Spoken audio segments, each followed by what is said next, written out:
Welcome everyone to the Almost Cancelled TV podcast. I am Peter, and joining me as always is Connor. Yes, I am alive. Oh yes, Connor was in hospital last week, which is why there was no episode. Yeah, that was fun. Yeah, was it a planned thing? It was just his liver couldn't take it anymore. Too much alcohol.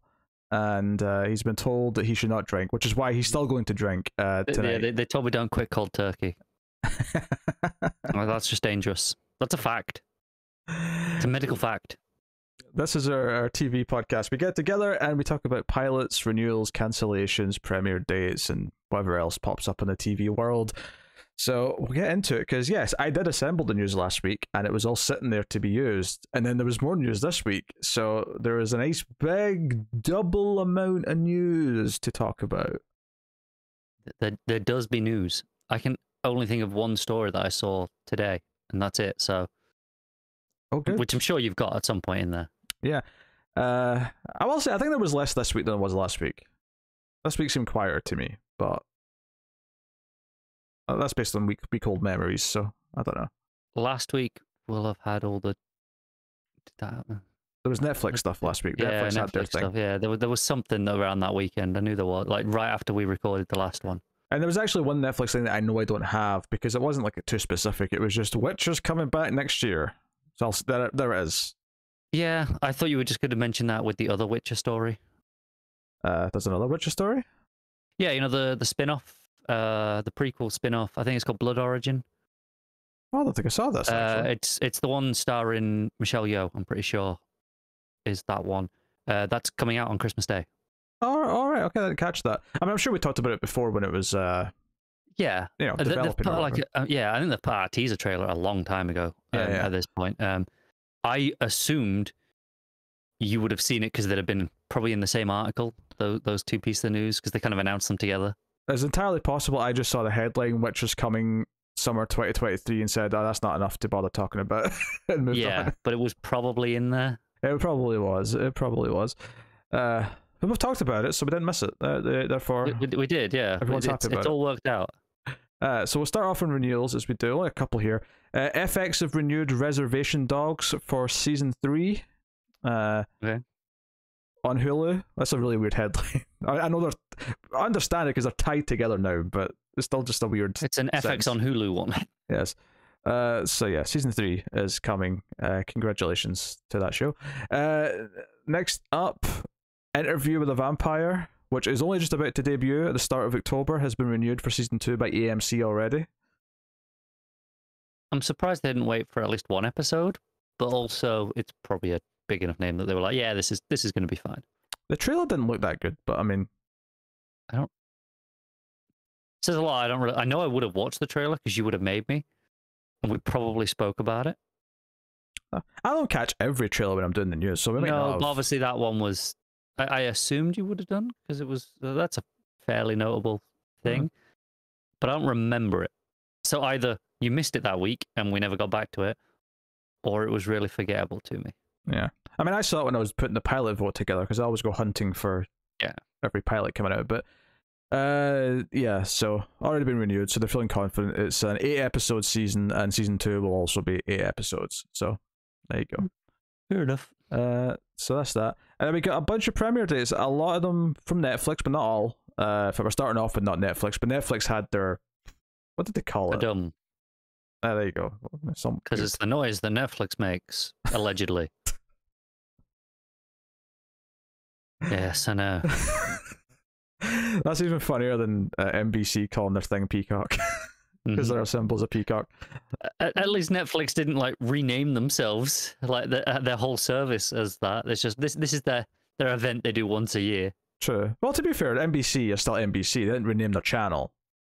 Oh, they didn't. But they launched a spin-off thing essentially that hosts content, not just NBC aren't just announcing things at Peacock every so often.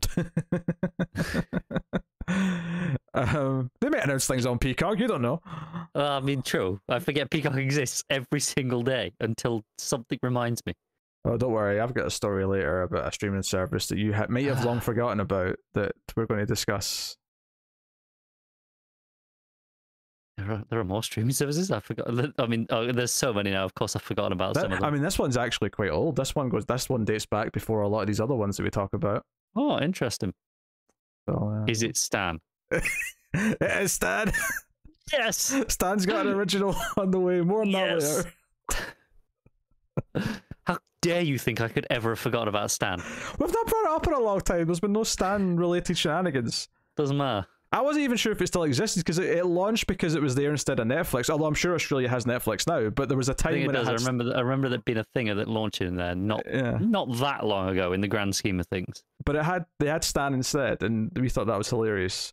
But anyway, so first up, in terms of premiere dates, The White Lotus season 2, which I noticed in this article, the limited series White Lotus has got a season 2. I was just thinking, didn't that just win a bunch of awards for being a limited series? I think this is a Big Little Lies style affair where it was a limited series, but then it did so well that they all went, "Hey, do you want to just order a second season of do another one?" Yeah. We good? We get paid. And there is kind of an anthology style element to this because it's at a hotel and it's like, it's 7 episodes. It's about all the guests that are there for a week. So presumably a lot of the cast have changed, between the series. Maybe some of obviously the employees and the manager of the hotel will be the same, but all of the focuses will be changing. So yeah, it's an interesting little idea to do for a show. And the first season won a lot of awards, so maybe it was good. I'd like to think it was, but you never can trust these awards places.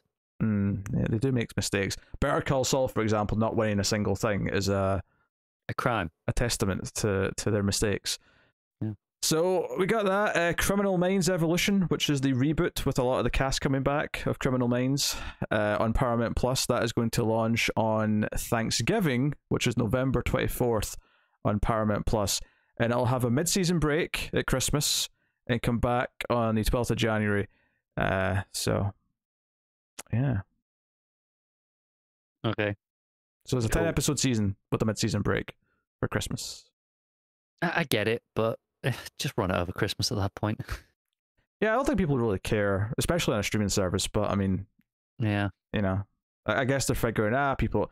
But I do think there is room for some big releases at Christmas. I think, you'll get a big thing on Netflix, a big thing in, I mean, Netflix for the last few years have been pretty consistent about releasing something, if not on Christmas, like pretty close, like Christmas Eve they've done a few times. I know I think a lot of people after Lost in Space, I think, did it. Yeah, after they've had Christmas dinner, like it's like, okay, we're not doing anything else for the rest of the night, so let's sit and binge something. Maybe American TV systems are a bit different, but in the UK we have a staple of this is your Christmas programming. That all the main channels will it's a big deal. Special content to put on Christmas Day, and it'll be, obviously they compete against each other anyway, but it's notable that day. It is like, who's going to get the viewers? And there are a lot of them because everyone's at home. It's the same thing with American TV. Saturday night's terrible for ratings, but in the UK, Saturday night's always been a big night for TV ratings. Yeah, it's like prime time. It's different types of programming largely. It's usually game shows and like competitions and reality stuff, but they are huge on Saturday nights. Yeah, it's always been a thing. Yeah, ever since I was a kid, I remember, Saturday night. That's when the Generation game's on, or that's when. I mean, to the point where you had a Saturday Night Takeaway, which was obviously was huge for its time. Yeah, I mean, I stopped watching stuff like that, but that time that existed. But yeah, I didn't really watch it much either. I'm just aware that it was on, and to the point where it has Saturday Night in the name. Because that's what it was, and it was big. It's just a different philosophy, really. Because the logic in the US, I understand, is that a lot of people go out, so therefore, why would you put? There's a lot of people who don't go out as well. So yeah, especially over a certain age, I feel like there's a certain audience of like over 40, I'd say, that are probably in watching TV on a Saturday night. Not every week, but a lot of weeks. Most weeks. Yeah. Anyway, next up, Wednesday, the Tim Burton Addams Family show on Netflix. Surprising date for this. I was convinced it'd be by the end of October, but it is not launching until the 23rd of November. Huh. I know. I missed the ball on that one a bit. But they've got a few like October things coming out in October anyway, so I guess it was just too packed. Yeah, but it's fine though, because I'm sure they've got other stuff. This is why they should everything horror related. See, if everything was weekly, right? They could launch all of the shows in October, and it'd be okay because it'd all be like going for months.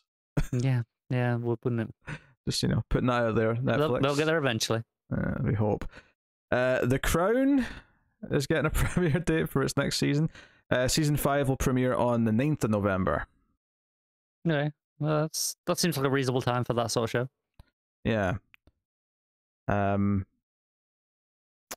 Yeah, apparently they had, because of obviously the death of the Queen, apparently there was conversations about the sensitivity of how to proceed, when to launch it, and how to market it, and things like that. So I don't know what they're going to do, but... Screw it. Put it out.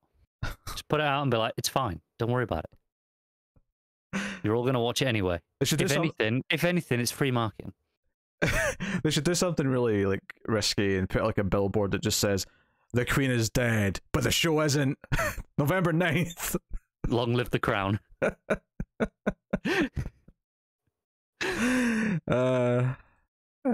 free real estate. That's all it is. It's the easiest marketing they're ever gonna get. Yeah. Speaking of Netflix, Dead to Me is coming back for its third and final season. This one, it's been a bit of a gap, much like a lot of shows, in the same way that Stranger Things earlier this year was like almost 3 years since the last season. This was 2.5 years since season 2 because of the pandemic. But this is the Christina Applegate comedy. It is coming back on the 17th of November. So, cool. And then we have another Netflix premiere date called The Recruit, a CIA show starring Noah Centineo. That is going to premiere on December 16. Okay, so, that sounds kind of dull. It does. It sounds painfully dull. Which is kind of par for the course. And then switching over to Amazon for a second, we have Tom Clancy's Jack Ryan Season 3, which is going to premiere on December 21st. So that's just before Christmas. That's coming out. Yeah, that makes sense. That's a good time to launch a show. What's funny about that one is that I really was convinced they'd already had this out past Season 3, because when they made Season 1, they did 1 and 2 back to back, and 2 came out really quick. And then they renewed it for 3 and 4, and said 4 was going to be the last one, but they're doing spin-offs and stuff after. So I just assumed 3 had already came and went, but I guess it just, pandemic took a while to get the next couple done. Yeah, and then you had Jack Reacher in the middle as well, so that makes you think the further along. Maybe the other Jack show threw me off. Yeah. But yeah, you go. That's Jack Ryan. So yeah, that's the premiere dates. And there was a few things there that had small trailers or whatever, but I think there was one big trailer that we had to talk about this week, and it was the first proper teaser trailer for The Last of Us, the HBO show that's coming next year. And this is an interesting one because it's based on a video game, and we've both played the game. I love the game. You actually quite like the first one as well, admittedly, but I'm a big fan of both of the games. So it's kind of funny watching this, and like almost every shot, not all of them, but almost every shot, I can sort of point at and go, I know what scene that is. I know what part of the adaptation that is. Yeah, and I want to make this very clear. Nothing in this trailer looks bad. In fact, it looks very good, I would say. Oh. But you kind of hit the nail on the head. You can point at every scene and go, okay, tick the box. I know exactly where that is. I know where that is. I know where that is. And it's just reinforcing me going, why are we doing this? Why?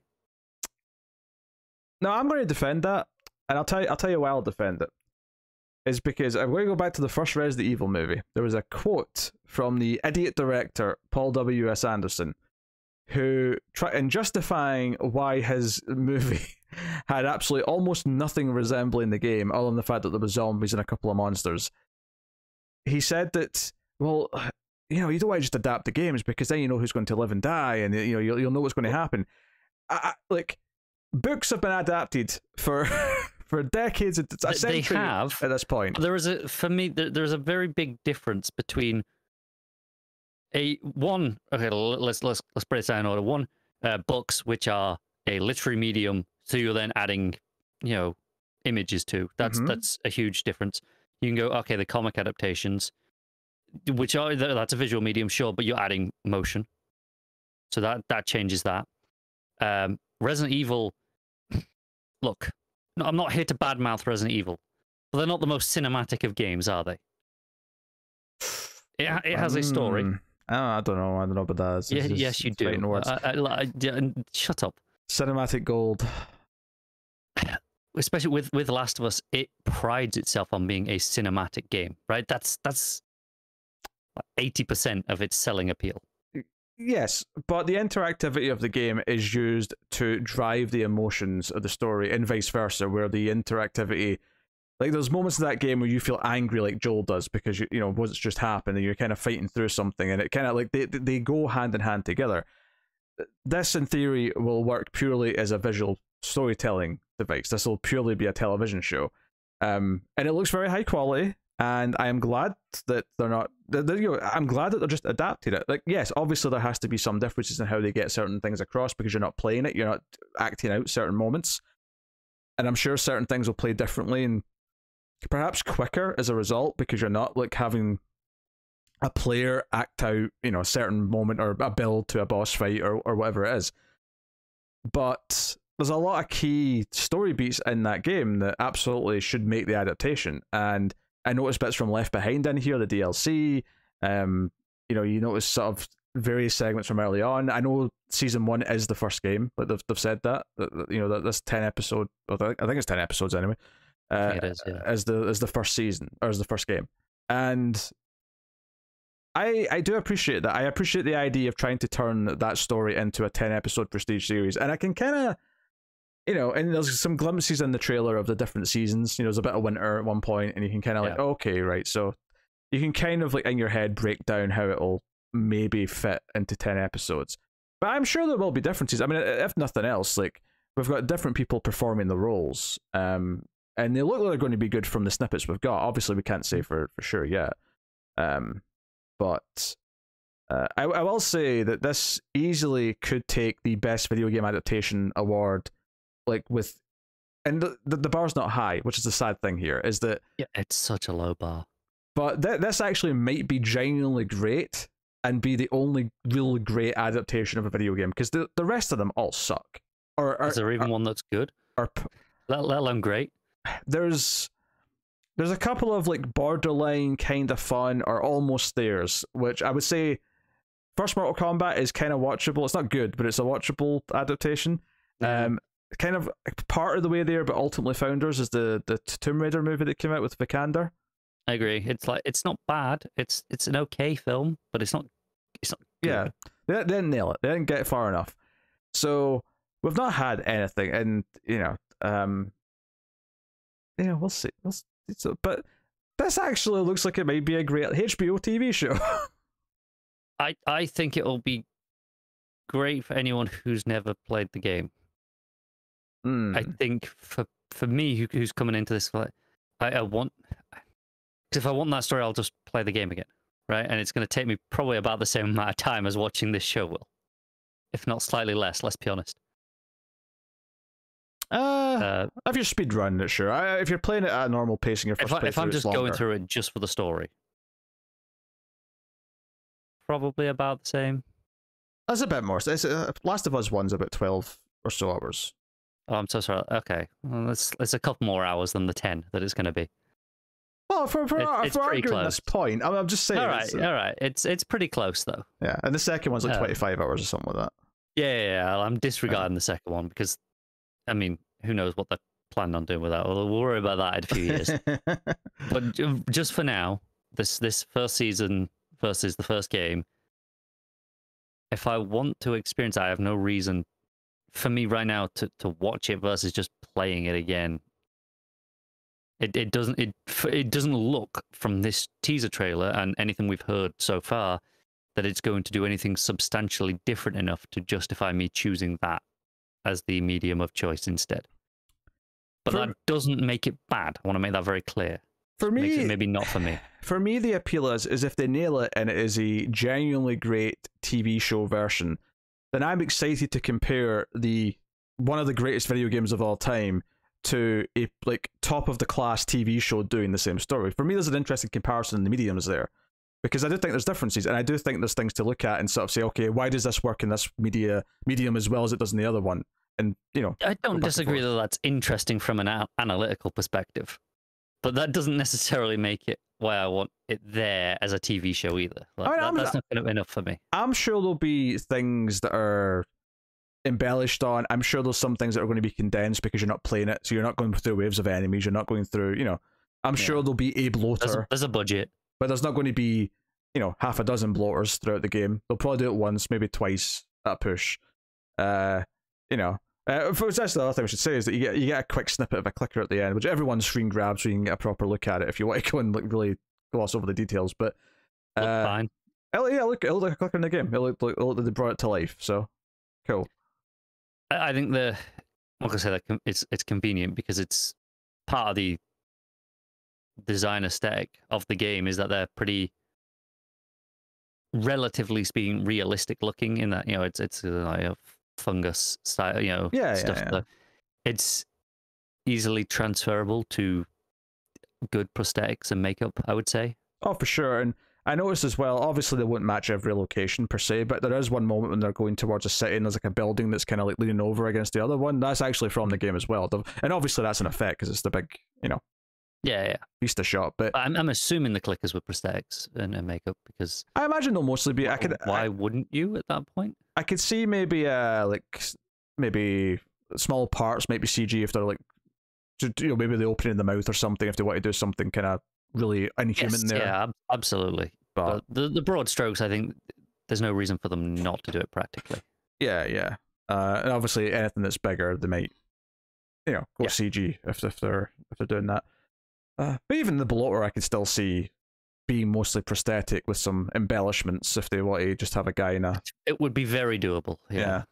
So I think there's a lot of positive signs in this that you're getting a prestige TV version of the story of the game, and you're obviously arguing that you don't want it to be just an adaptation of the story of the game, but I have seen so many like mediocre adaptations change things and none of it be for the better that I'm actually I find appeal in this just being a good version of the same story. I get that. I think for me, ultimately, I'd have just preferred a original story in the world of, because I think it's still a it's not like entirely unique world, but it's got like its own aesthetic that okay, you can have clickers are pretty unique.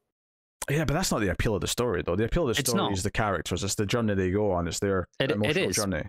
But like I said, that's just kind of where I'm coming from. As that would be rather what I would have had. And as someone who just finished the Resident Evil show, which is set in continuity with the games but set later, can I just say that doesn't always work out.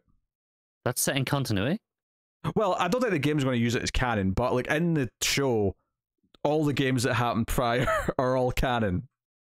Huh. They reference things occasionally in stuff. Weird. I did not realize that. It's kind of wild. There's just, just casually at one point someone says, yeah, he died in a volcano, and I'm like, wait a minute, that happened. That was Resident Evil 5.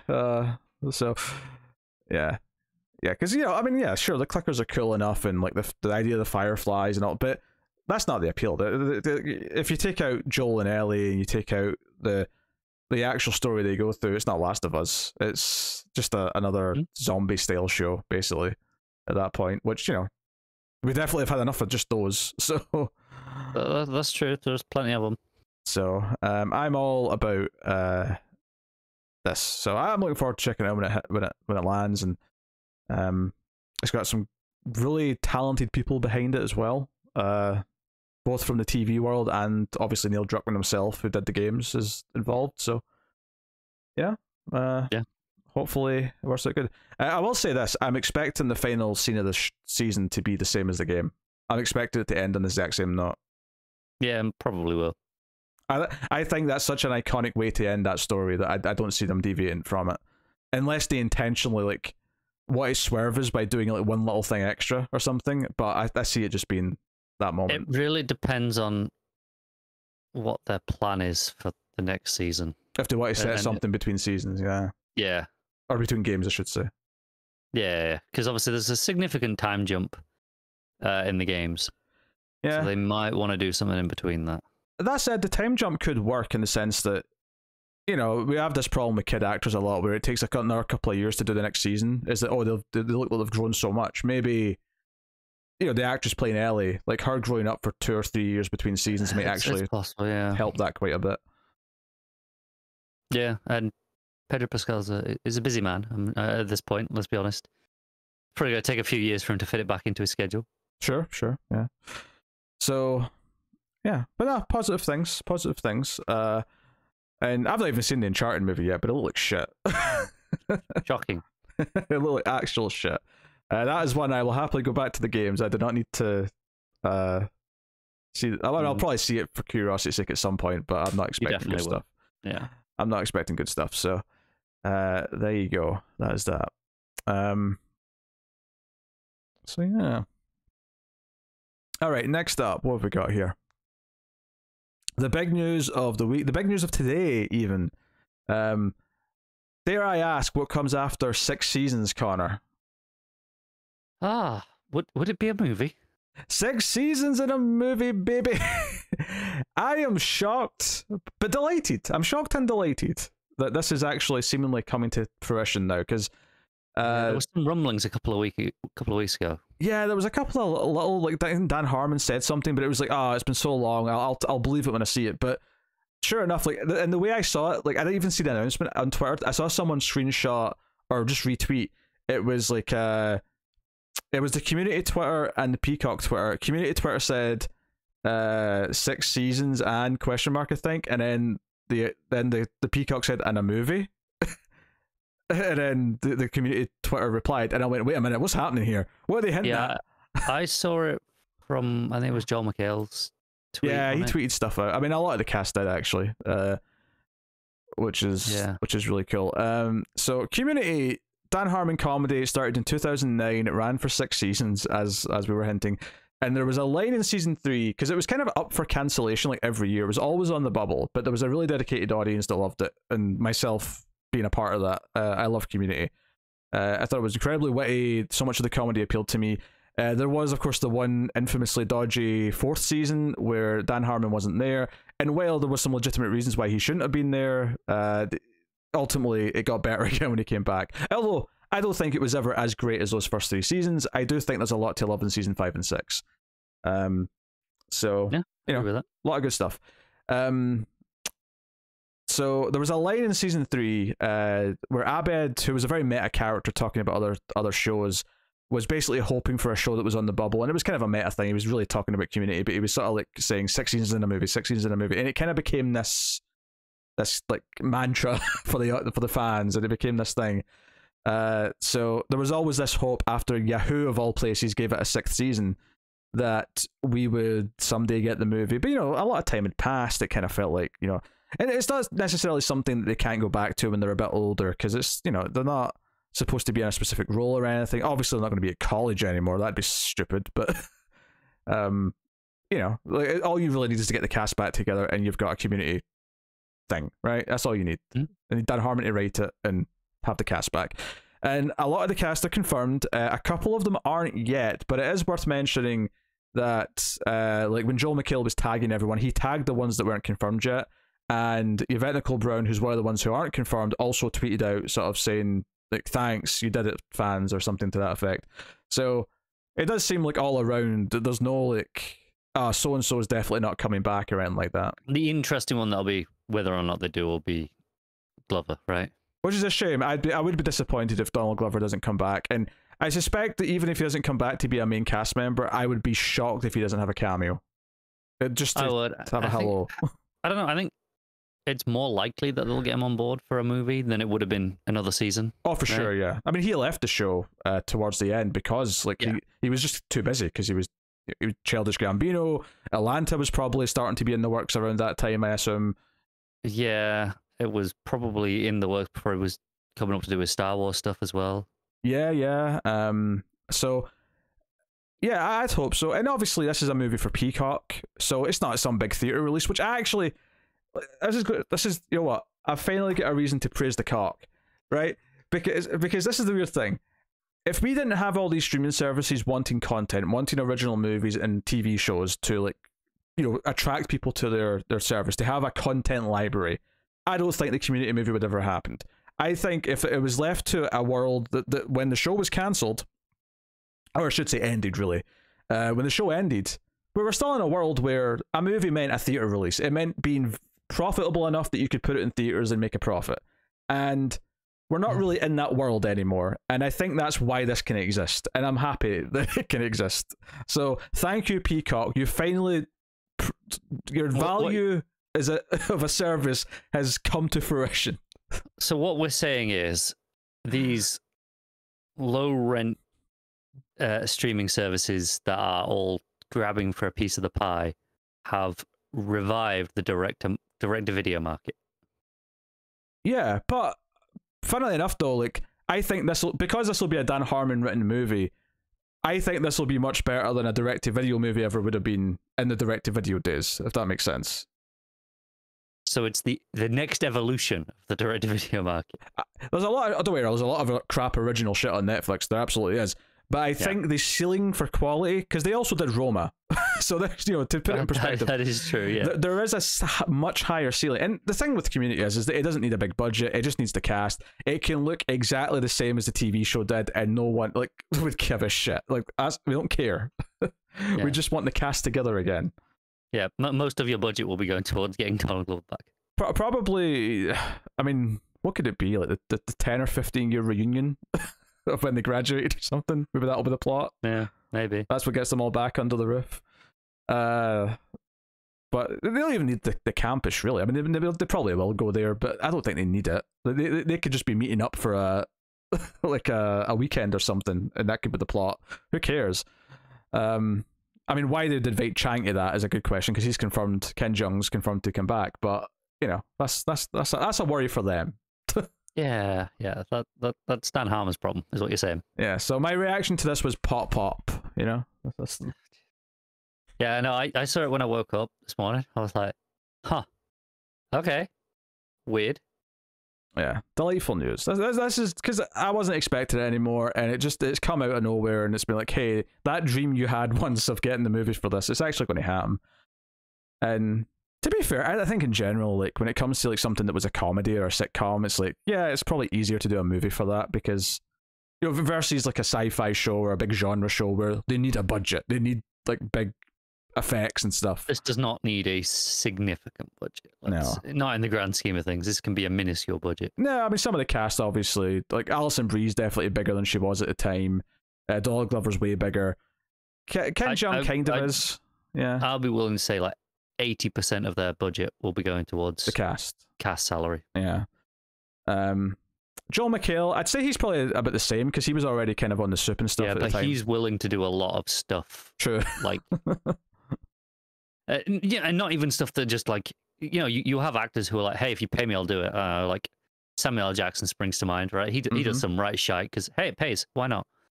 But John McHale, he has this thing where he'll do a lot of things for a, you know, yeah, I'll do you a favor. Yeah. So I can definitely see, you know, he'll probably be one of the cheapest of them to get back. Very possibly. They confirmed Jim Rash, which is cool, because you can't have Community without the Dean. Yeah. Dean. Do you know what? Like, this coming back up and making me think of Community again, I am definitely watching all of it before this movie hits. Like, it's definitely... you got a while, yeah. Yeah, I'm definitely... And I'll get through it quickly, because it's, you know... Even though the first, like, 3 seasons are all 22 episodes, it's still a 20-minute sitcom. Like, I'll fly through it. Absolutely fly through it. Yeah. So... I am delighted by this news. Excellent stuff. So, cool. Yeah. 6 seasons in a movie. The prophecy was true. And then kind of, not the exact same kind of thing, but also kind of like a show becoming a movie story. Yeah. So, people were wondering a while back why they never brought up Armor Wars, which was the War Machine-led show that we're going to do on Disney+. Apparently they're turning that into a movie instead, and the guy who was going to write it still writing it. I think what's so funny to me about this is that my complaint with most of the Disney Plus Marvel shows is that they feel like movies are stretched out to 6 or more episodes depending on what they are. So in a weird way, I'm like, aye, this must be an easy conversion because Yeah. I think they said, oh, yeah, it just felt like it was more movie appropriate, like when they were like, laying out. I'm like, yeah, that's what most of them do. Did they say if it's going to be bumped into their theatrical schedule, or is this going to be still a Disney Plus movie? That, do you know what? That was the very first thing I thought. Is I assumed it's still a Disney Plus thing rather than an actual theatrical release, but it doesn't say during this article. Because my gut instinct is, yeah, sure, you think Disney Plus movie because that's where it was anyway. But I assume they'll actually make significantly more money off it by making it a theatrical release. Because obviously they make a lot of money from the TV shows by just the fact that they're spread over 2 to 3 months, wherever it's going to be. So you get everyone hooked for 2 months worth of subs, whereas the movie. I assume that to do that, they'll probably feel the need to have a couple of other big stars in it. I mean, don't get me wrong, I would be happy for Don Cheadle to be a star in a Marvel movie, because it's, what, give him his payday, like, let him be the center of attention for a change. I wonder if they treat it as an experiment, though. Like, put it out as a theatrical one, like a smaller scale. Let's not market it quite to the same extent they do with a lot of other, like, market on the same level that they do the Disney Plus shows, which is still reasonable, right? You still see it, you're aware of it, but it's not the same as any of the movies. I mean, maybe they see this as kind of like, well, we don't have any new Iron Man movies coming, because it's not like Captain America where the role's been replaced, so they're thinking, oh, War Machine could kind of carry a movie, perhaps, especially if, we're calling it Armor Wars rather than War Machine, so you can sort of like include maybe a couple other big guests, like maybe you'll get a couple of team members that will come and help him. Yeah. But I know they're doing an Iron Heart show. Maybe she'll be in the movie to help him. Maybe. Yeah. Since obviously she's related in terms of character, so another Iron Man character. So I mean, I'm not excited about it. Like I'm not exactly enthusiastic about most Marvel stuff, but this was an interesting thing to read today. I was like, oh, okay. Yeah. So good for Cheadle. I'm happy that he gets a paycheck. He's a good actor. Yeah. Don't know. I won't argue with that. So we got a bunch of casting stories here that are, interesting to various degrees. First up is a lot more of the cast for the next True Detective, because obviously Jodie Foster's the lead, as was announced. And they're not calling it season 4; they're calling it True Detective Night Country, which I think is smart. It makes it even more standalone. There's no numbers, so you just. I'm surprised they've not done this sooner. Yeah, I think it's because it's become a trend with like American Crime Story and other shows like that. I think there's now an established thing. But the cast that they've added to this is pretty cool. John Hawkes has been added to the cast. I've seen him be very good in a few different things. Christopher Eccleston has been added to the cast. Obviously, The Leftovers, Doctor Who, so on, and also the villain from Gone in 60 Seconds, which not his shining moment by any means, but I think it's the first thing I saw him in. Fiona Shaw from Killing Eve and Finn Bennett from Demina. So I don't know the last couple, but Hawks and Eccleston are big names. People really like Killing Eve, though, so I imagine. Oh, sure, yeah. That's she's fairly popular from that, I imagine. Yeah. So, and also Anna Lamb from 3 Pines. Sorry, I missed one at the end there. So, no, that's cool. I actually think I recognize Fiona Shaw. I think I've seen her in other things. In fact, I want to say that she's in the Super Mario Brothers movie. What? Look up Super Mario Brothers, the movie, and tell me if Fiona Shaw is there. She's like the evil woman who's with Koopa. Yeah, she is. It's her. Yes, it is her. Do you know what? She looks shockingly similar. I mean, obviously she's aged a bit because that was like 25 years ago, but still, not bad. Not bad. Almost 30 years. Almost 30. Not far off. That means you're almost 30. Well, I had to put that. Shut up. That came out in 93, and you're what, 95? 94. Even better. Oh dear. Oh yeah, I know she is. Oh yeah. See. There you go. So pretty cool. There is a couple of little brief descriptions here. Hawk's going to play Hank Pryor, a police officer. So not a criminal with priors, which I thought the pun might be, but never mind. I'm glad it's not. He's a police officer with old grudges hiding under a quiet surface. I could see Hawks playing that. Eccleston will play Ted Corsaro, a regional chief of police and a political animal with a long history of tying him to Liz Danvers, which is Foster's character. Shaw is a character called Rose, a survivalist, past full of secrets. Bennett will play a character named Peter, Liz Danvers' protege and apprentice. Oh, there you go. She's going to have like an apprentice. And then Lamb will play Kayla Millie, a young nurse with a little patience for anybody that messes with her family. So, cool. I will say the cast for this does make me think I'm definitely going to want to check out this standalone season. I think that just the fact that it's a different writer means maybe it's worth checking out. That's the biggest thing, honestly. Yeah. Isa Lopez being the showrunner for. Yeah, it doesn't matter who at this point. Just as long as it's not. Well, if it was someone else I knew I didn't like, I'd be less excited. Sure, yeah. But yeah, like, hey, Tim Burton's True Detective season 4. You know. I know you'd watch that just to see what the hell that looked like. You know you want to see just hear the Danny Elfman boom boom boom boom boom boom as the True Detective title comes up. Oh, please. All right. Next up, Dark Matter, which is the Apple show. We complained about the title being the same as the other show, but they've added a couple of extras to the cast. Alice Braga, who we've definitely seen in some things, is added to the cast. And then perhaps even more exciting is Jimmy Simpson from Westworld, It's Always Sunny, and apparently Pachinko, which is what this show says, or this article says. Sorry. Sure, that's what people care about. But yeah, it's an adaptation of the sci-fi novel by Blake Crouch. This is the man who goes to a different reality and tries to find his way home. But yeah, it's an interesting enough show and some interesting names there that I thought it was worth just throwing in. Another bit of casting, Lisa Kudrow is going to be the lead in Tika Waititi's Time Bandits show on Apple. Okay, I remember this vaguely. Yeah, being a thing, yeah. I don't think I've ever seen Lisa Kudrow be the lead in something. Co-lead?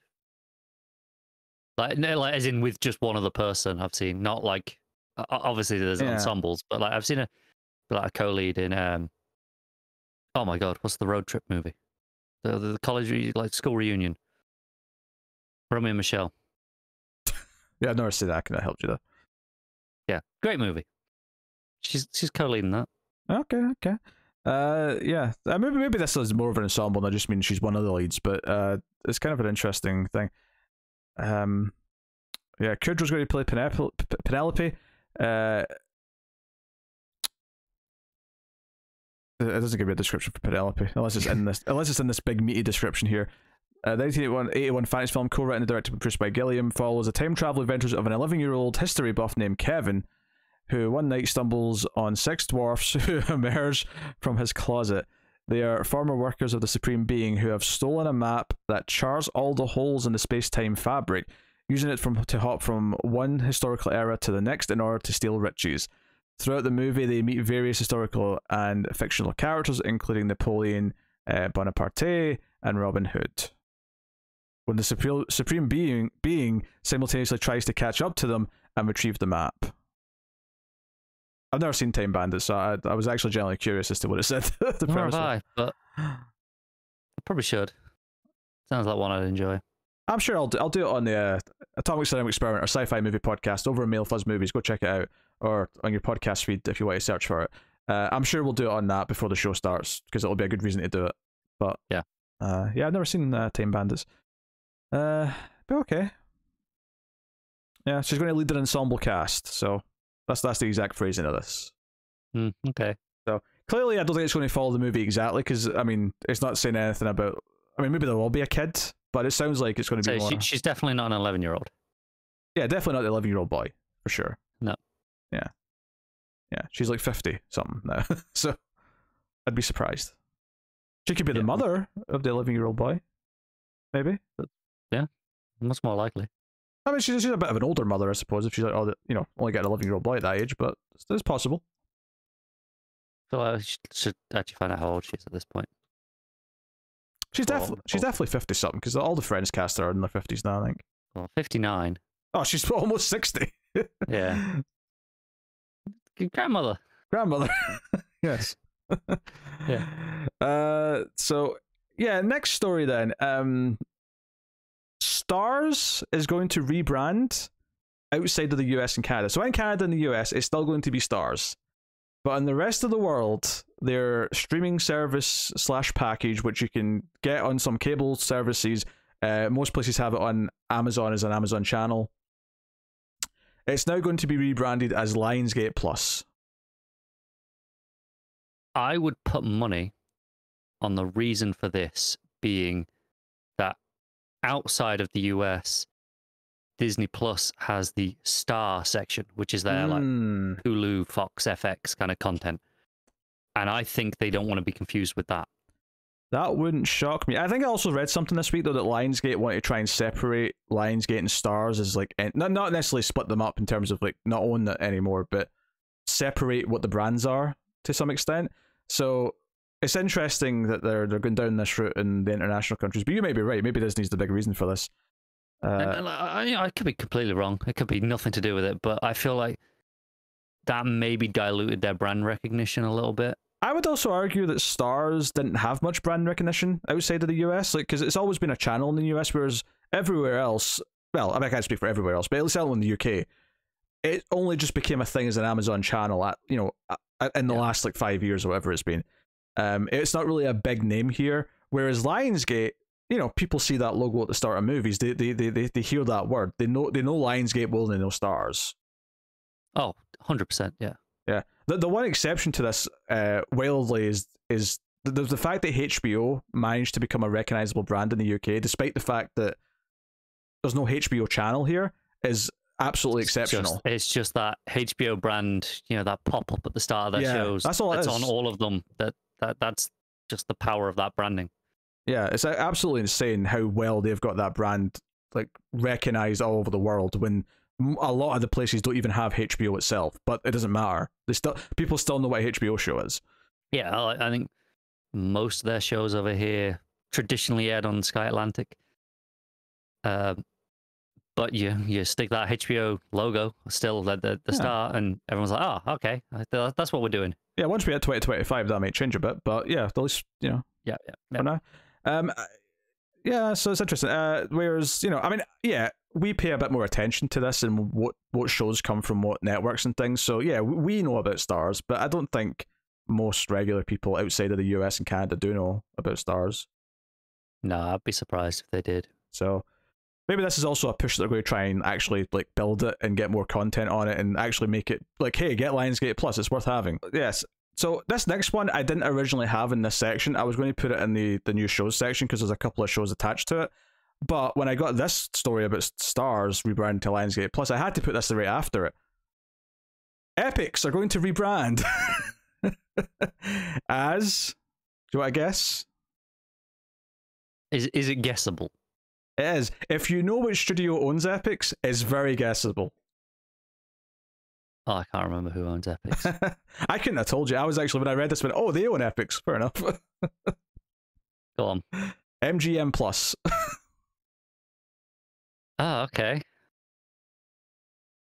So technically Amazon now, I suppose. But yeah, I was going to say, that's a weird one when Amazon bought all that out, right? Yeah, but they're still keeping MGM as a brand, and I guess they're growing it in that sense because now it's going to have a service that you can. Yeah, it just seems so weird for Amazon to want that to be a separate thing when they could just bolster Prime. Well, Epics is a channel as well, so it is. Yeah, it is. Yeah, so Epics has been rebranded as MGM Prime. Or sorry, Prime. That's your fault. MGM Plus. So there's a should use Prime. A lot of these pluses. It would have linked them together, wouldn't it? Because and it is a channel on Amazon Prime as well. You can get, so presumably, they're still benefiting from it existing. You'd think so, yeah. So the cable network and streaming service is getting a new name and identity, as well as a couple of new shows that they've announced. It joins Disney Plus, Discovery Plus, Paramount Plus, ESPN Plus, and Bet Plus, and also Lionsgate Plus, as we've just talked about. Apple TV Plus. Oh yeah, they left that one out. Yeah, weird. So this comes after MGM bought out Viacom and Lionsgate's stake in Epics, so MGM owned it wholly, and then Amazon obviously just acquired MGM, so this is all owned by Amazon. So as part of the rebrand, which will continue to be available in the US on Prime Video, cable, telco, satellite, has handed out a number of new show renewals. Some of them are just they're non-scripted, but there's a couple here that are worth mentioning. So first up is Hotel Cocaine, which comes from Narcos' Chris Brancato, and has been handed an 8-episode order. Yeah, so Hotel Cocaine, which was revealed in development in February, is a story of Roman Comte. I'm sure, I don't know if I'm saying that name right. The Cuban exile, CIA operative, and general manager of the Mutiny Hotel at the glamorous epicenter of the Miami cocaine scene of the late 70s and early 80s. The hotel immunity was Casablanca on cocaine, literally. A glitzy nightclub, restaurant, hotel frequented by Florida businessmen and politicians, international narcos, CIA and FBI agents, models, sports cars, and musicians, particularly the up-and-coming Latin acts who came from South America with their instruments and 4 kilos of cocaine in their suitcases. Comte was at the center, doing his best to keep it all going and fulfill his own American dream. So that sounds like being very stylish. Yeah, that sounds like the sort of thing that I don't think appeals to me. But it feels like something that belongs there just based on what else I've noticed is on Epix, I think, or at least the vibe I get from their branding. Yeah, I can see it. Yeah. Again, not being for me, but not being a bad show either. Yeah. And then the other show that they've greenlit here, Belgravia, or maybe Belgravia. Belgravia. Yeah. Have you heard of this place? I assume it's a place. Yeah. Sounds like a place. Yeah, the name's definitely familiar. Okay, well, Belgravia was a limited series, and they're getting another series called Belgravia: The Next Chapter. So the original series was written by Downton Abbey creator Gilligan Fellows, and it was based on his novel. It was an epic show in April 2020 and was a co-production with ITV. Belgravia: The Next Chapter will pick up in 1865, which is 25 years after the events in the first show. Developed by Helen Edmondson, who wrote the Rooney Mara and Joaquin Phoenix fronted feature Mary Magdalene. It will tell the love story of Frederick Trenchard, who has grown up as the Third Lord Glanville, and his new love interest Clara Dunn, who is a newcomer to the London society, unaware that his birth was the product of an affair between his mother Susan and the scoundrel John Belazis. A troubled childhood has left Frederick deeply insecure, which challenges his courtship of marriage to Clara. This sounds like something that is so not for me, I can't even begin to comment on it. Yeah. Yeah, no thanks. Yeah, you can have it, Epix/MGM Plus. I want no part of it. Yeah, it's kind of weird that they're keeping the streaming side of it. You would think they'd keep the channel, air things on it, but then all the content would go to Prime maybe after a window or something. You'd think the only reason I can think otherwise is selling it as an add-on channel must make them enough that they're like, no, we're keeping this going. Well, I wonder if it's also like the ad revenue of the channel itself. I don't know, maybe it doesn't have ads actually. Maybe it's a premium channel. Yeah.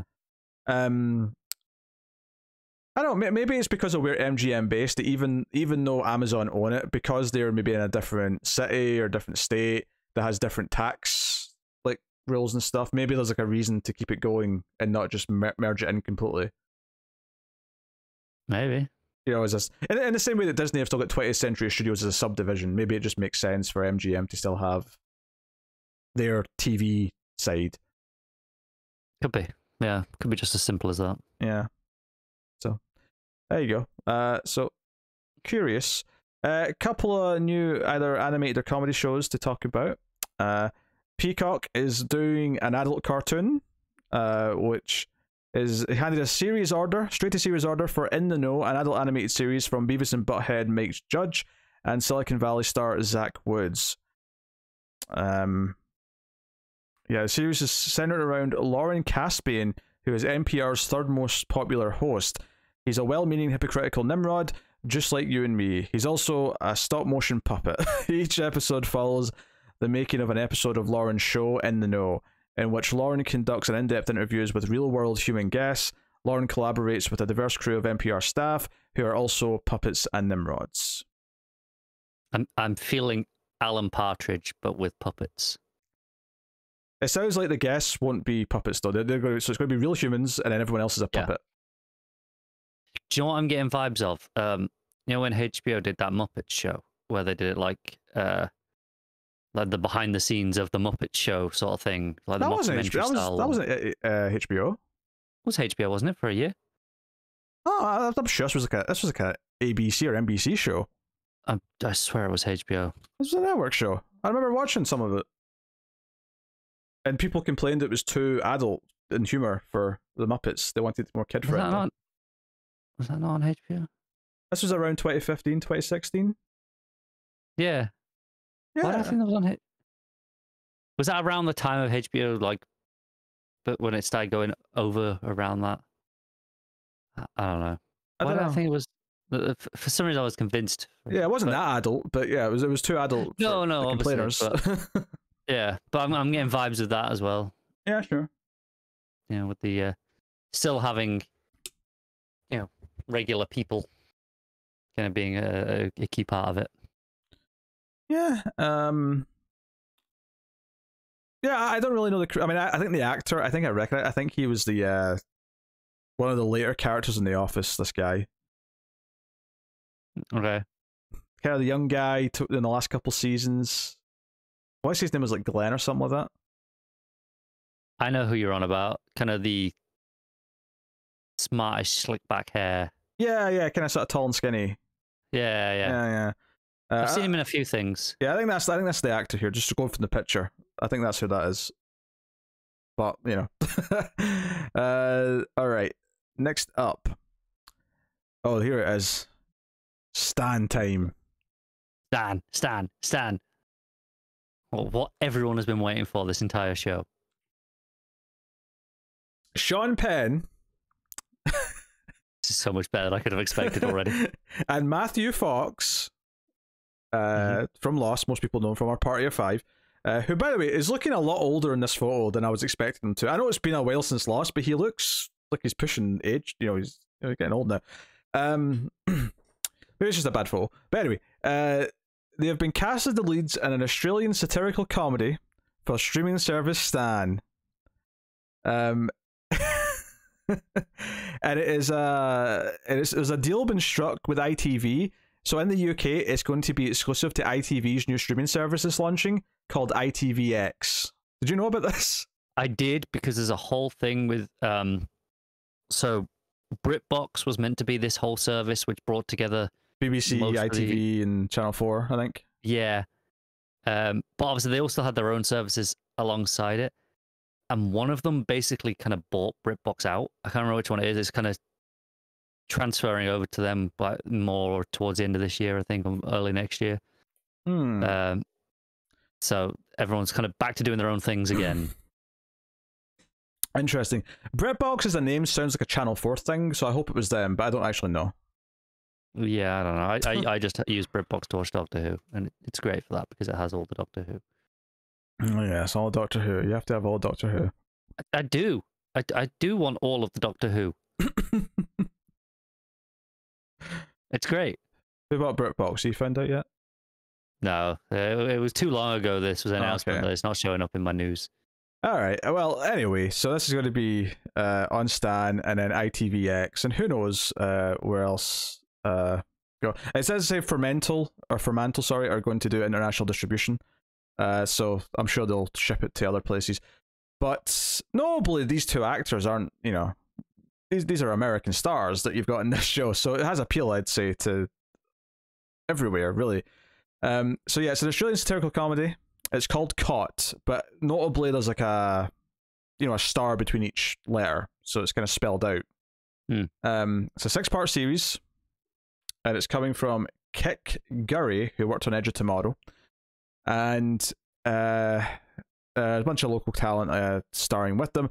But Caught follows 4 Australian soldiers sent on a secret mission to a war-torn country. Mistaken for Americans, they are captured by freedom fighters and produce a hostage video that goes viral. When the soldiers reach celebrity status, they realize that being caught might just be the best thing that could have ever happened to them. Okay. So that's this year. Like... Your premise. It is, yeah. Yeah. I was just delighted to see Stan be brought up. Yeah, me too. And just for the record, I found out this BritBox news as well. Just again, for the whole 3 people that care, but it's interesting. It was ITV that bought it out, and ITV are going to be full.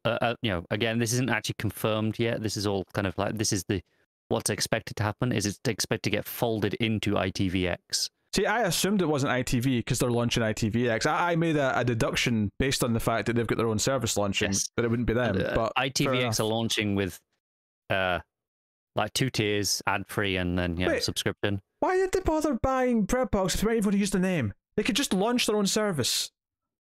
Yeah. I don't know. I don't understand. That's weird. Anyway. I just hope it means that Doctor Who will live somewhere. Well, BBC it put it somewhere, surely. Yeah, it will be. But it depends whether they'll just continue a deal to keep it on there in the BritBox brand, because they might still keep the BritBox brand under, as part of like a subcategory in ITVX. In the same way that we talk about like Disney Plus has like the Star section for that branding. Okay. So maybe I just want to be able to keep watching Doctor Who. That's all I want. Not asking for much. Just all 700 odd episodes. All right, on to the dramas, and this might be slightly overshadowed because Community's getting its movie, but there was a big story from last week that I was pumped to talk about, and it's still very much the main event of this week. Last week was a long time ago. I don't remember. Vince Gilligan's new show. Okay, yes, I remember. Right? So it's got a series order at Apple TV Plus, 2 seasons. They've ordered 2 seasons of this baby. So we're guaranteed 2 seasons of this show. And the best news is that the lead of this show has been cast. Rhea Seehorn is the lead of Vince Gilligan's new show. Yeah, that's great. This is nothing but glowing great news. So it's great because she deserves to be leading the show. She deserves to have that spotlight. Finally get some lead actress Emmy wins. Yeah, and it's a sci-fi show, which is exciting. Yeah, and I don't know if I'll be able to.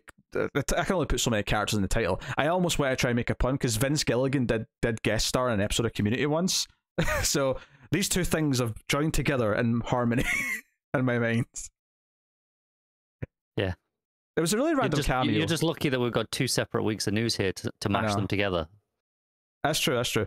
But it was a really random cameo as well, because he was on like a TV screen at one point. I went, is that Vince Gilligan? I'm sure that's Vince Gilligan. And it was Vince Gilligan. Anyway, so no, this is great news. Obviously, we heard rumblings of what this show was going to be, or that it was in the works a bit ago, but this is the official thing. There's no title yet. It's untitled right now. Good. That'll come in time. That's fine. But it's they describe it as a blended, grounded genre drama, which is a really fruity way of saying things. But it's got to lean towards sci-fi in some way. We don't really know too much about what else, but we got Rhea Seehorn in the lead. We have 2 seasons guaranteed. What more could you ask for? I mean, more seasons, I suppose, but that's fine. Well, I'm sure it'll be renewed. It's fine. I'm not worried about it. We'll worry about those later. Yeah, I'm not worried about that. Vince Gilligan clearly can do whatever he wants, and I've got a feeling that once he was done with the Saul Breaking Bad universe, everywhere else was gunning to get him. Like, come and do a show for us. Like, there's no, because obviously he had to do that with AMC in some capacity because they presumably own, or at least have first dibs on the property, which is pretty fair. Yeah, which is fine. Like, I get that. But it makes sense that once he was leaving that world, that it was like, okay, he can work anywhere now. So Apple TV pump a lot of money into things. Who's throwing the cash at him? Yeah. Yeah. So I am A-okay. This is so weird. The reversal I have between now and 2017, when I was mocking that Apple were going to start a streaming service, but we're at a point now where I'm far more hopeful for things Apple are making than I am about Netflix. It's so weird how things have switched. And they had such a bad launch day as well. If you remember that experience we had, just you couldn't watch anything. We struggled just to watch the episodes, and then the episodes weren't even that good. Yeah, the web browser player was absolutely horrendous. And admittedly, yes, I kind of, in a way, did what they wanted me to do, which is buy Apple hardware to watch stuff. But that wasn't for their originals. That was just for other things. But that was irrelevant to their streaming service, though. Ultimately, it was already existed. Yeah. Yeah, but you didn't buy the hardware for the streaming service. No, that was for their movie quality, and then you're like, well, I've got it. I mean, I already had the Apple app on a Fire Stick that I had before. You know. Yeah. Which I used to buy a few movies. I never actually used this. I never paid for the service. When I got the Fire TV, it was here, have a year, and then at some point PlayStation said have another 6 months. So I've actually the Apple TV said that, not the Fire TV. Just the Apple, sorry. I've actually still not paid for a month of Apple TV. I'm coming up near the end of my free 18 months, but like I've had a good run. Yeah, of not paying for any Apple TV. But to be honest, it's a pretty cheap price and the quality is really good. So as long as there's something to watch, I'm actually not that against paying it, to be honest. So yeah, for me, it's one of those that I'll get when I want things. Oh, sure. So like, I'll pick it up when the next season of Ted Lasso starts, and then probably watch some other stuff that's on there. Yeah, I'm working through For All Mankind just now. Severance was great. Vince Gilligan's got a new show coming. Like, you know, Severance. Yeah, obviously, when Gilligan's new show drops, yeah, I'll pick up Apple TV for that. That'll be a must.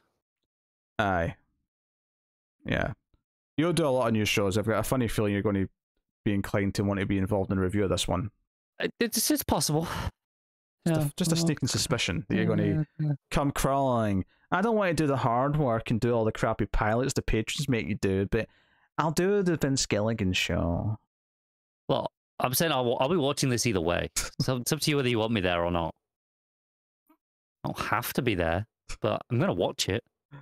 Oh, dear. All good news. All right, next up. This is a big story from last week. So HBO are developing a Scanners TV show. So Scanners, the movie, was a David Cronenberg film from 1981. A sci-fi movie, bit of a horror as well.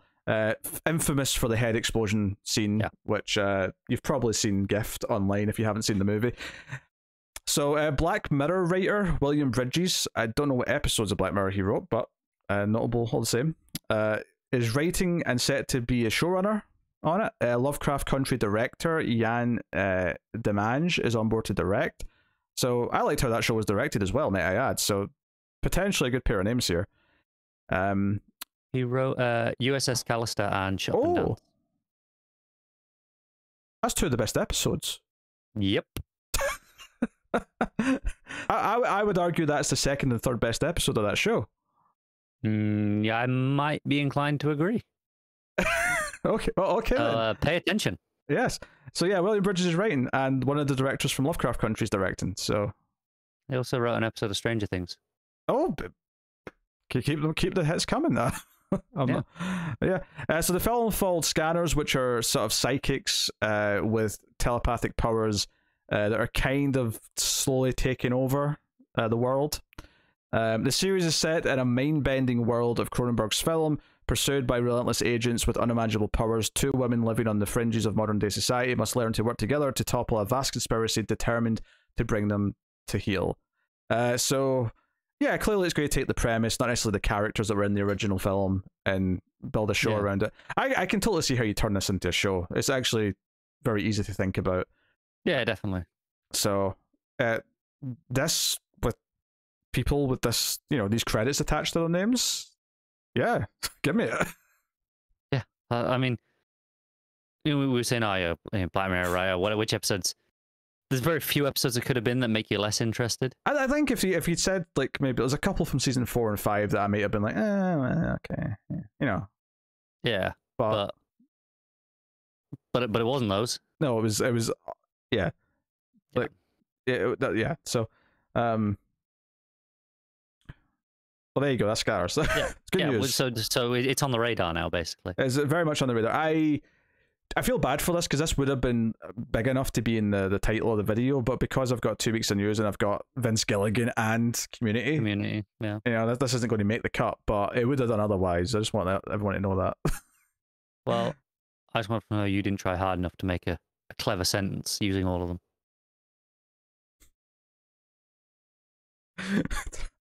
Vince Gilligan watches Scanners, also as a Community movie. No. You gotta be more creative than that. All right, next up. So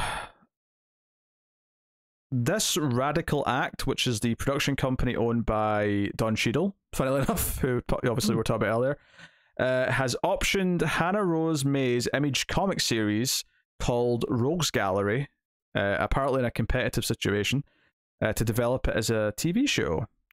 So May wrote and created the high-concept home invasion thriller, which is set against the backdrop of toxic fandom and obsession, which has art by Marvel's Spider-Punk artist Justin Mason. Credit to Deadline for including the artist of the comic book. I always appreciate that.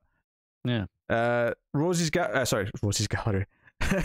Rogues Gallery follows Maisie Wade, who has just quit her role as the Red Rogue, a massively popular comic book character. But when her abrupt exit from Red Rogue's hit TV series leads to unceremonious cancellation, Maisie finds herself trapped in her own home by a group of unhinged superfans. Dressed up in the cosplay of Red Rogue's arch villains, these diehards want to teach Maisie a lesson. If Maisie wants to survive the night, she must become the hero she's grown to despise. I'll be honest, that is a great premise. That sounds kind of fun. Yeah, I'm into it. This sounds like a darker like Galaxy Quest to me, where it's going to like tackle the darker side of like fandom and like the modern world. It does, with like some inspiration from something like Kick-Ass, for example. Sure, this idea that she's going to have to like kind of become the hero she was to save herself is kind of an interesting, you know, and that's the Galaxy Quest part as well, is the idea that she has to do it for real to an extent. Yeah. So it's a good. I mean, I've not read the comic. I have no idea what the quality is like, but I can't deny that there's a good premise in there. It is, which, you know, I mean, it's a good starting point. Not everything has that. Oh, for sure. I don't know. Very curious. Next up, AMC has open writers' rooms for a couple of shows. So they've got a couple of things in the works here. So they've opened writers' room for Seconds, which is a radical reimagining of a cult classic with a female lead at its center. They both come from *Halt and Catch Fire*. Wait, what? They both come from the creative auspices behind cult AMC drama *Halt and Catch Fire*. Is what I'm trying to say. The second show is called *The Devil in Silver*, which is a psychological horror story. So I've got descriptions for both here. Seconds, based on the novel by David or Eli maybe, is from creator, executive producer, and showrunner Mark Lafferty, who was writer, supervising producer on *Halt and Catch Fire*. In Seconds, when Claire Monroe's world is suddenly turned upside down, she's given a chance to start life over with a clean slate. But can she really leave everything behind, or will she find herself driving back into the mysteries of her past? It's close. It's close, but that's not quite there. It's close. It's close. It's close. There's plenty more to go yet. Let's not rush to get me to the ball. I'm sure something will get me there at some point, legitimately, and it will feel more earned. Sure. Yeah. All right, and then Devil in Silver, or The Devil in Silver, I should say, would be the first season in a potential horror anthology series. So I guess different story each season for AMC and MC Plus. That will feature average people caught up in horrific stories in today's world. It's from creator and executive producer Victor Laval, based on his novel of the same name, and showrunner Christopher Cantwell. And that's the co-executive producer of *Halt and Catch Fire*. Yeah. Cantwell, I believe I know, is a comic book writer as well now. Oh, really? I believe he just was. I mean, he might still be. I don't know, but he's been writing Iron Man for Marvel. Oh, okay. And I think he's currently writing the current Buffy comic, I want to say. Oh, okay. Season 1 tells the story of Pepper, a working-class man from Queens who, through a combination of bad luck and bad temper, finds himself wrongfully committed to a psychiatric hospital. There he must contend with other patients, doctors who harbor dark secrets of their own, and perhaps even a true and even more terrifying evil. Okay. Mm-hmm. Reasonable premise. It's not the most original thing that I've ever heard, but we're still lacking a lot of good horror on TV. So it's possible that this is got some room to explore that we don't see it in a movie. It's a pretty standard premise. Did you keep going whilst I had to go deal with the cat thing? I did. I'm good. I heard scratching in the distance. I need to go and let him out of wherever he's trapped in. Yeah. So, yeah. I mean, I'm always down for. I was basically just saying it's not like we have loads of horror on TV still, even now. So it's not the most original premise, but yeah, there's still I'm definitely down to like give more horror shows a try. Some of them have been kind of stinky, but there's always a chance. Yeah, it'll be something good. So, no, that's cool. That's The Devil in Silver, and the other one, which was more of a drama, was Seconds. So, those are two shows that AMC is developing right now. Next up, best-selling author Melissa De La Cruz, her young adult fantasy novel The Ring and the Crown is getting a series adaptation at Disney Plus from 20th Century Television and a bunch of others. Written by veteran showrunner Aaron Herberts and Gretchen J. Berg, the series now in development is set in an Arthurian world in which magic exists. It centers on Princess Marie Victoria, the heir to the mightiest empire in the world, who is being forced into a political marriage, and her dear friend Alwyn Meridian, the bastard daughter of Merlin, who is being forced into service of the crown. The annual London season is just beginning, and the noble families from across the globe are gathering to flaunt their wealth and magic at lavish parties.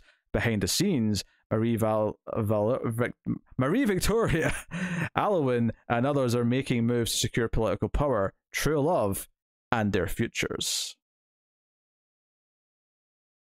Okay, I was slightly interested when it was Arthurian world, but it seems a bit not quite aim towards me ultimately. I recently did a pilot called Vampire Academy, and I feel like this is just the same thing, but instead of vampires, it's magic-y wizards or something. Maybe. I've read some of those Vampire Academy books a long time ago when they first came out. Oofed. So I know what those are. Yeah. Oofed. That's all I'm saying. So also political power, true love, and their futures. I mean, it's skirting the line of personal and professional, but it's just not quite. It's so close. It's not quite there. Oh well. Next up, Jim Henson's company is developing a drama series, All of a Kind Family, based on books by Sidney Taylor, published in 1951.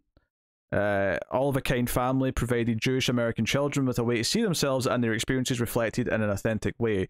It follows 5 sisters, Ella, Henny, Sarah, Charlotte, and Gertrude, through a year of their childhood. So, okay, yeah, kind of vague in that I don't really know what the show will be beyond just that kind of core idea. I mean, I do presume it's going to be. It doesn't say a limited series anywhere, so I assume that the idea is that you could keep going with it as they grow up, and that's true. Yeah. So, I guess in a sort of more traditional TV way, this is more just like a premise to start with that you can keep going from, as opposed to be something that has like a definitive. I mean, obviously the book had an ending, I'm sure, but like this seems like something that you could theoretically just keep going with if you wanted to. Yeah, that's true.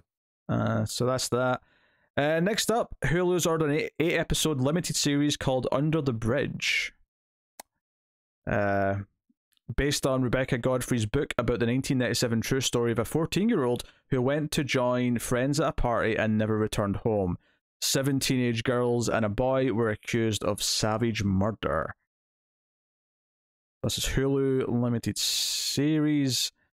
Yeah. Yeah.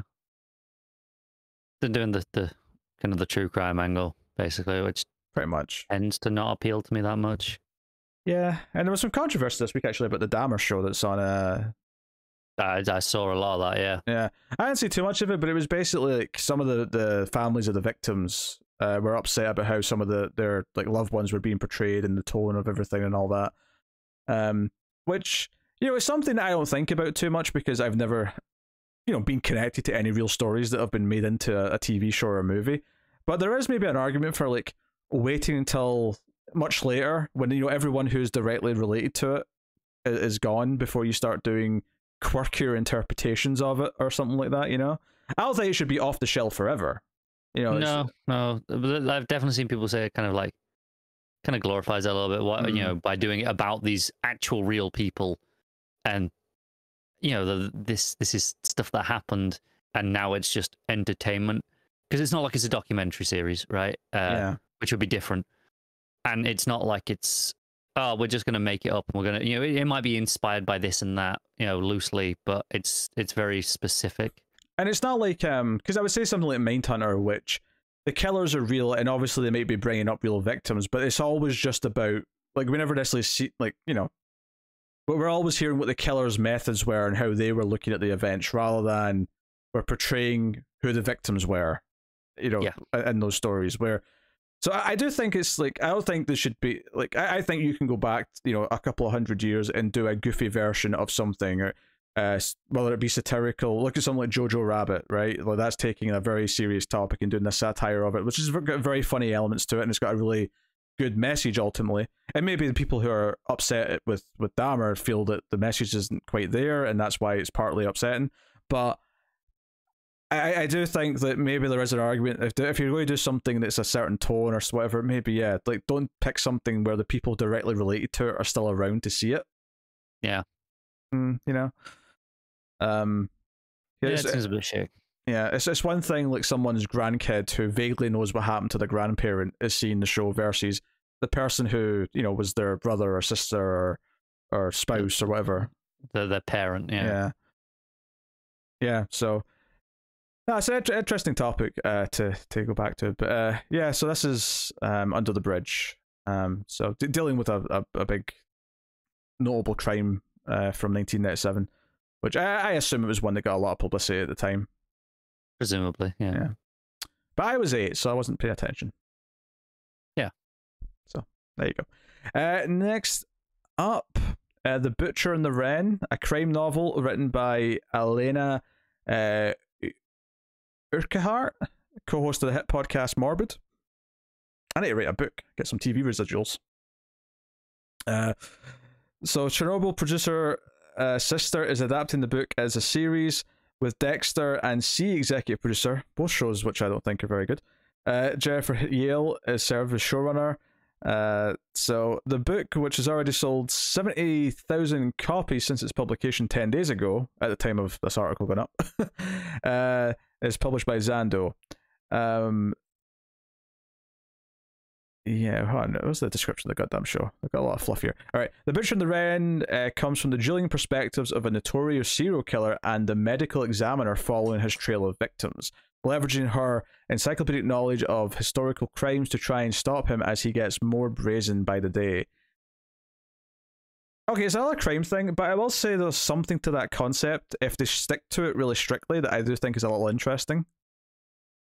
Okay. Like, if you see the killer doing something and then you see the examiner kind of piece some of it together, or maybe let her cut between them as she's piecing it. Like, I could see there being kind of like a narrative hook to this, potentially. Yeah, there's a bit more to it. As opposed to just, they're investigating a crime. I could see them using like the investigation of the body and the autopsy and stuff as kind of like a framing device that kind of like sets up like. I'm kind of thinking. Do you remember the Hannibal show, where he would like do the vision thing and like recreate? Oh sure, yeah. Like you can kind of almost treat it like that, but for more extended periods, you know, than just those kind of one sequence events that they did in that. Yeah. So, you know, there's some potential there. There's no destination for it yet, but the company's sister has done shows for HBO, AMC, BBC. So, I mean, there's a lot of places that they've got. Basically anywhere at this point, then. So they could go anywhere with it. That's The Butcher and the Wren. So next up, Drew Goddard. His ABC pilot has been ordered. This is the one that's based on the French HIP series. We talked about this very recently. Yeah, so, a couple of weeks ago. Yeah, but it's officially ordered now, so it was worth mentioning. This is the one where it's the cleaner in the police station who turns out to really good at solving puzzles and like putting things together. Oh, this is the Fox show that wasn't on Fox. Yes. Yeah. So very good. Also, the photo they've got in the article, which I presume is from the French show that this is based on, like the mother who's like pushing her like baby in the pram looks like she's like out of the 90s, like with the purple jacket and like the ginger bangs. She's very 90s looking. Okay. Yeah, maybe the show's from the 90s. I don't know, but I was assuming it might be, or maybe it was set in the 90s. Oh, maybe. But there you go. That's it's untitled right now, but it's HIP. Yeah. Cool. So finally on the news this week, wrapping up things. Will Fox bring us the goods? We'll find out. Go on. So what law enforcement body do you think this show's about? God.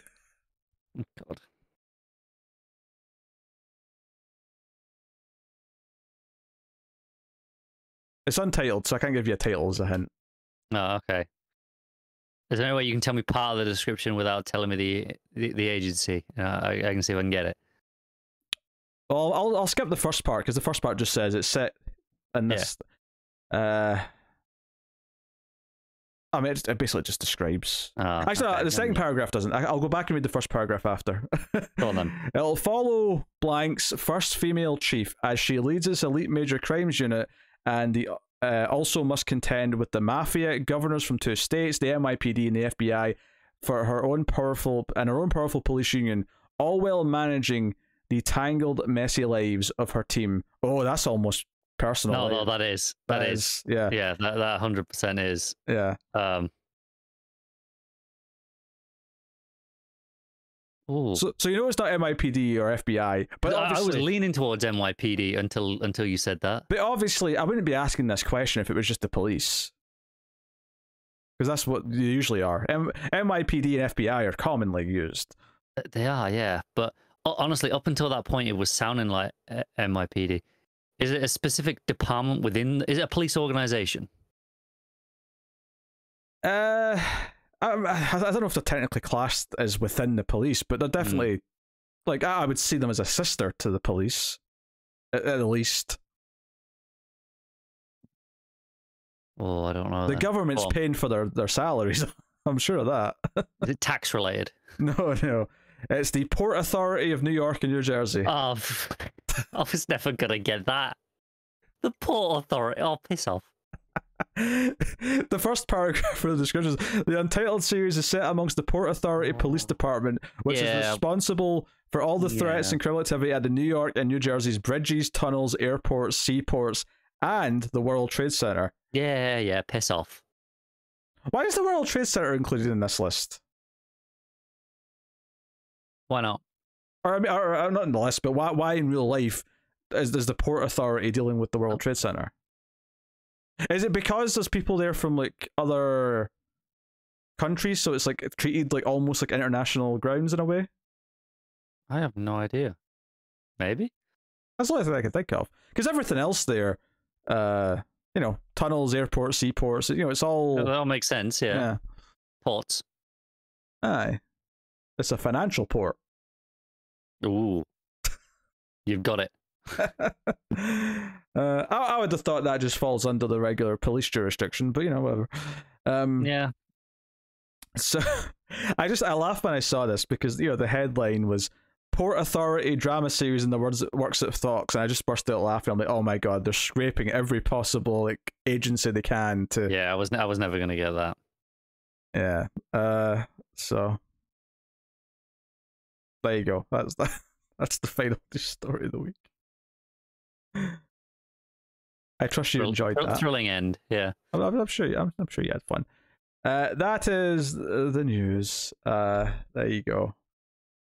So yes, we should warn you actually. There'll be a news episode next week, but there will not be one the week after because I'm actually taking the week off. So there'll be a week without news. So don't worry about it. It's all in the planning. Yeah, there may or may not be jumbo news afterwards.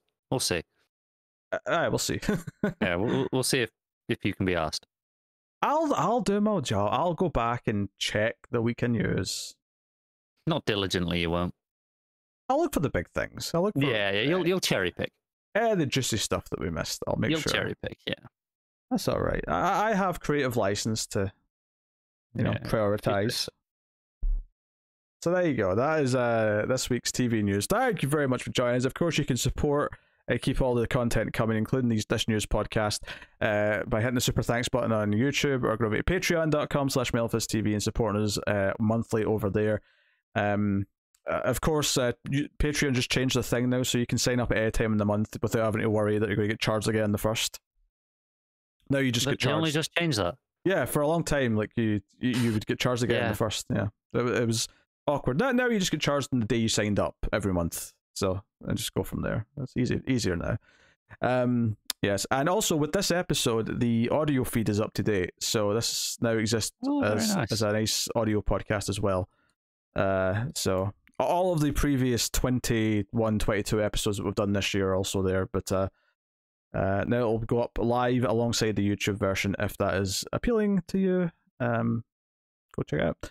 Otherwise, though, obviously, me and Tara reviewing Quantum Leap. We didn't have a news last week, so I didn't get to pimp it out on the first week. But myself and Tara are reviewing the new Quantum Leap. We're going to do the classic show when the new show goes on a break. But we had a couple of good conversations about the first 2 episodes, so check out that. Me and Connor are still doing Outlander, and it's actually getting pretty good, and we're kind of having good long conversations about it. I'm enjoying it more than most people expected us to, I think. I think so, yeah. So episode 5 is out for public, episode 6 is up early for patrons, so you can go check out that. And of course the usual things, there's a trek every week. Babylon 5 did take a couple of weeks off. Me and Tara were plagued with like just the universe getting in the way to record. There was flat tires, there was power cuts, there was all sorts of things happening. But yes, that'll be back this coming Monday for YouTube, so look out for that too. So yeah, lots of things going on TV wise, and go check out Mail Fuzz Movies, where all the movie podcasts live, which all have their own audio podcast feeds as well. Screams After Midnight's the horror movie podcast, Atomic Cinema Experiments the sci-fi movie podcast, and starting in November, the 3rd regular movie podcast, The Collector's Cut, will be beginning in November with myself and David, it's the first time for him being on a regular show. He's been on a couple of one-off things, but this is him being promoted to he has his comic show, Ensign Fuzz.